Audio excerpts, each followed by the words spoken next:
So the fundamental idea of astrocartography, which, as you may know, was discovered by Jim Lewis in the 70s. The fundamental idea of astrocartography, it's based on planet angularity angles to the ascendant, to the descendant, to the midheaven, to the IC. And when I do somebody's natal chart, very often astrologers, I used to find astrologers would over glamorize or over focus on the ascendant, and then the glamour of the midheaven, the glamour of the fact that the midheaven is your higher purpose and your higher calling, and then not quite get around to discussing your descendant or your IC, because your IC, as you all know, it symbolizes home and roots and family of origin.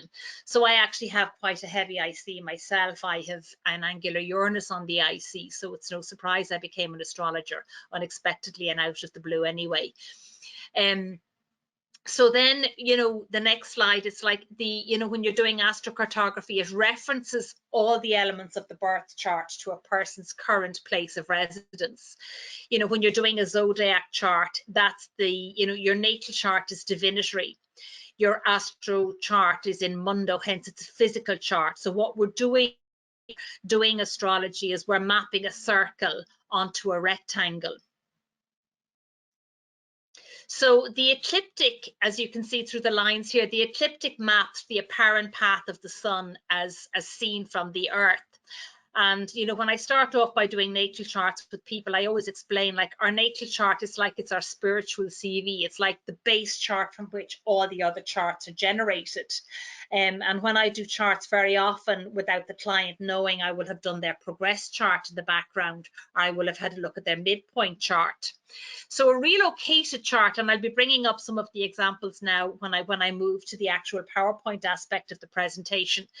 The relocated chart is where there's a different emphasis in certain areas of houses. The spirituality may play out in new houses. Planets within a certain number of degrees of an angle may have much stronger influence. And the prevalence of free software and the dumbing down of astrocartography has done astrologers like me no favors, because there's one particular website that talks about the fact that there's like 40 aspects to the astrocartography aspect, and that's not true, because when you do the maths, you're multiplying 12 houses plus the lunar nodes plus the 4 axes of a birth chart. You multiply that out by 12 houses, then you multiply it out, like in my case, I'm working off 25 different aspects, aspects like quadrinoviles, trioctiles, quinqueundeciles, quinqueundeciles.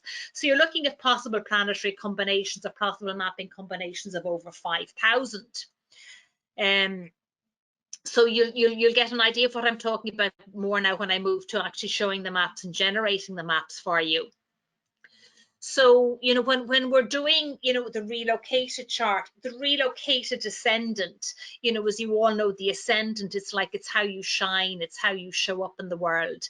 It's the first aspect of you that the world sees that you're not necessarily aware of. It's kind of like the filter system through which you see everything.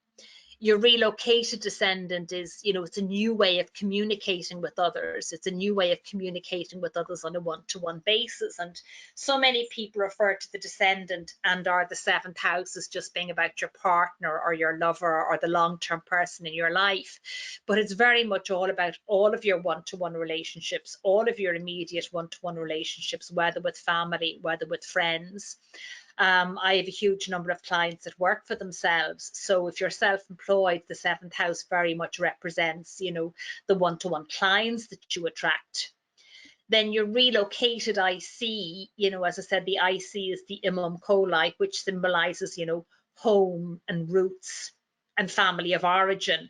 And it's very much, your ancestral lineage. It's not just your immediate home or your immediate environment or, maybe your immediate family and your grand family. It's your generational ancestral roots and ancestral lines as well. And the astrocartography lines, and this is where people, don't realize, again, how specific and how detailed it is.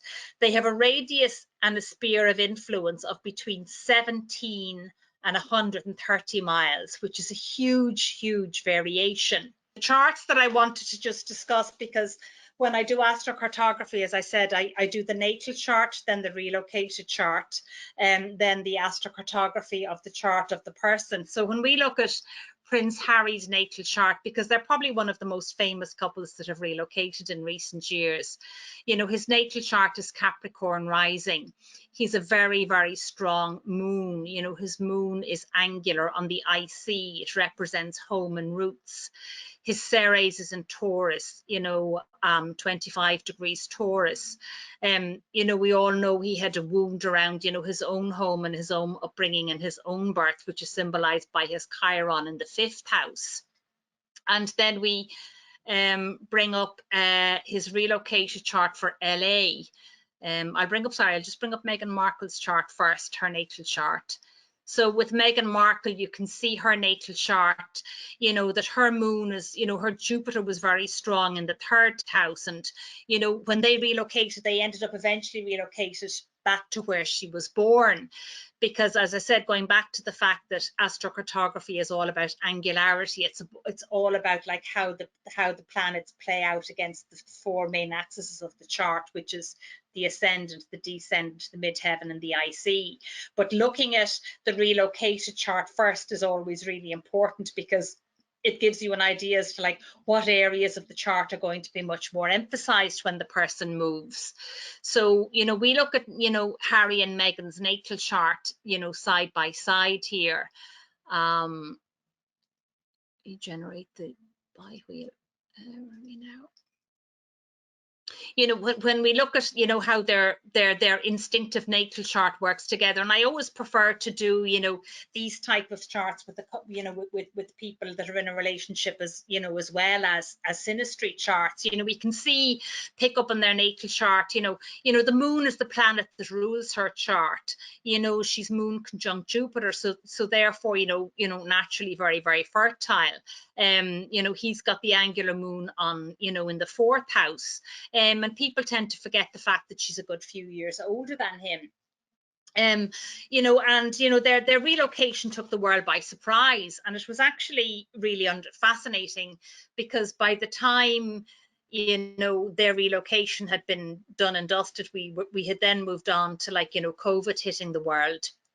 And people forgetting this aspect of, you know, because basically what they did is like they've broken the Saturnian structures of the British monarchy, and they were absolutely adamant that, you know, Harry was, you know, so protective of his, you know, the mother of his child, that he didn't want her to go through what he saw, or what he, you know, he had to go through when his own mother was dead. And they got an awful lot of flack from the press, you know, for the decision of making it. And as soon as I did the astrocartography, it was like, yeah, it's, you know, it's almost, you know, because they initially, you know, hid in Vancouver Island and weren't really seen much of for a couple of months, and then they eventually relocated to Los Angeles. So, you know, we can look the fact that the fact that the planet that rules her chart is Cancer. So the moon rules her whole chart. The moon symbolizes home, it symbolizes roots, it symbolizes where we're most comfortable. We look at his natal 12th house. You know, he's Jupiter, he's Neptune. So there's, you know, a high degree of vision around, like, you know, spirituality and a spiritual awareness and a willingness to give back to the world, and a willingness to, you know, to be of service to society. And, you know, he's got an angular Saturn, so, you know, his sense of duty to the royal family will probably still, you know, sorry, I just need to move myself so I can see the chart here. You know, his angular Saturn means, you know, his sense of duty and responsibility to the royal family and to maintaining personal relationships with his brother and father will, you know, hopefully continue as best they can. I mean, there's just still so much negative stuff written about, you know, what has been touted to be like a massive, you know, breakup of the royal family, which essentially their relocation to Canada actually was. It was like, no, I'm going and I'm not coming back, and that's it.